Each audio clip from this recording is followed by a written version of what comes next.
Hello, my name is Tethlyn Penry. I'm a solitary pagan witch, an author and the founder of the Wolf and Howl Press. And today's little talk is going to be about awareness for witches.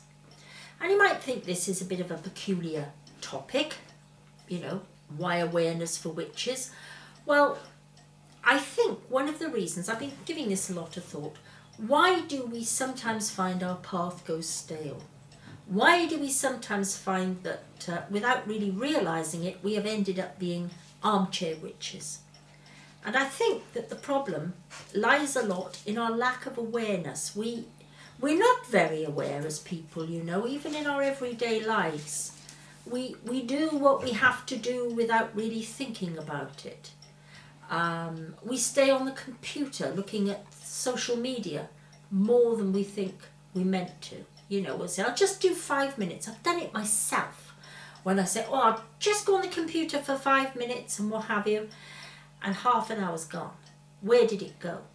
We shouldn't lose 25 minutes because we haven't really done anything. And so what I'm going to suggest today is that in order to keep our instincts sharp, in order to keep the craft, if you like, fresh and bright, we have to polish it. Like when you get furniture or mirrors and things, and after a little while they go to look a bit dull. Well, in the same way, that's what we're going to do with our spiritual path. We're going to polish it. And the way we're going to polish it is by raising the level we have of awareness. Now, over the years, awareness has sometimes got itself a bit of a bad reputation. And this is because people do not apply common sense to it.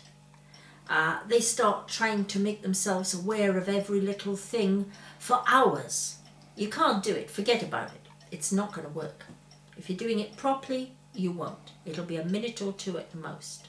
And that's fine. What we're aiming to do is not to become totally aware all the time, but to become more aware all the time and very aware sometimes. Big difference. If you try to make yourself totally aware all the time, the chances are you're going to end up making yourself ill, and we don't want that. So, how do we do it?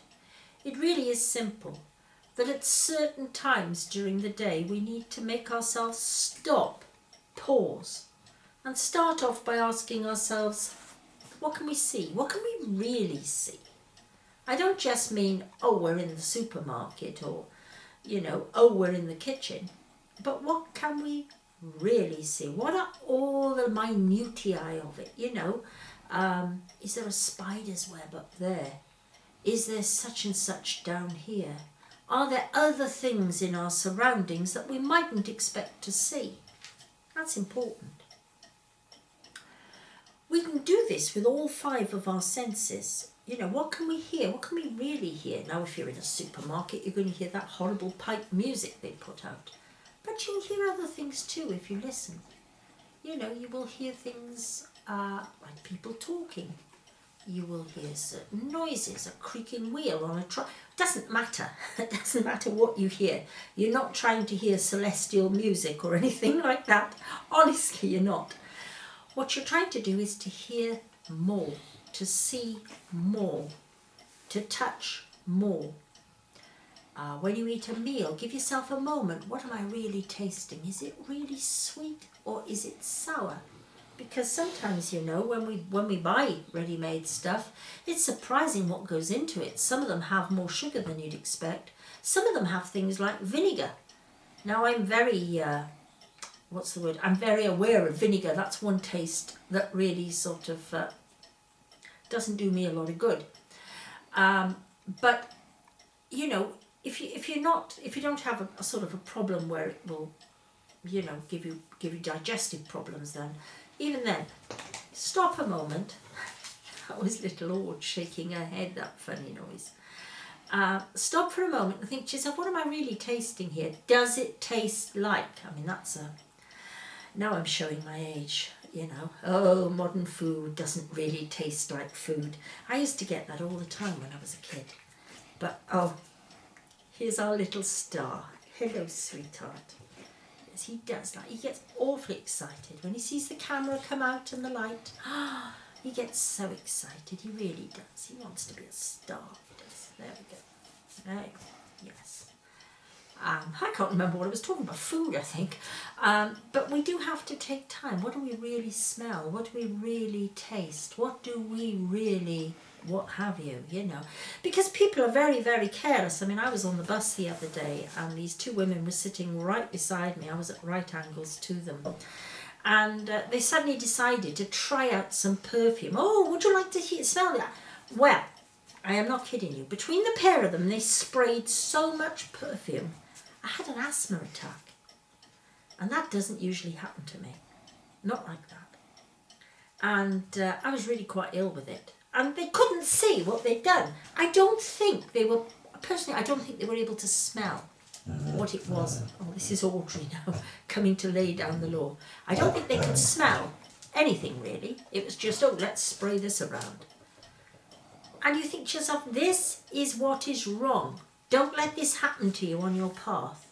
You do not need great billows of perfume. You don't need great oodles of, I don't know, condiments. You don't need loads of mustards, teaspoonfuls of garlic here and there.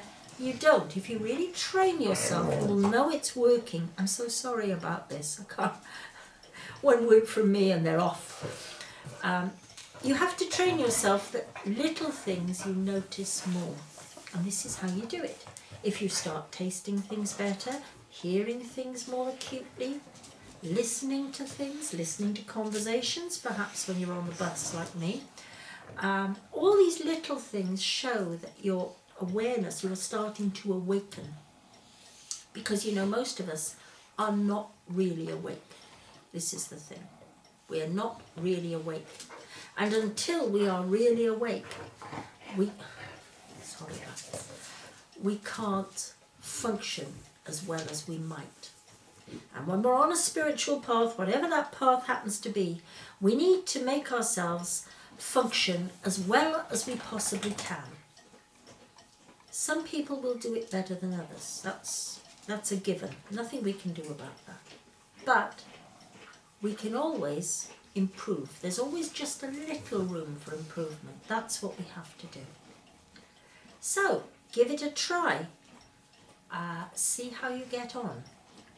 And remember, you're not trying to be aware all the time, just more aware all the time and very aware some of the time.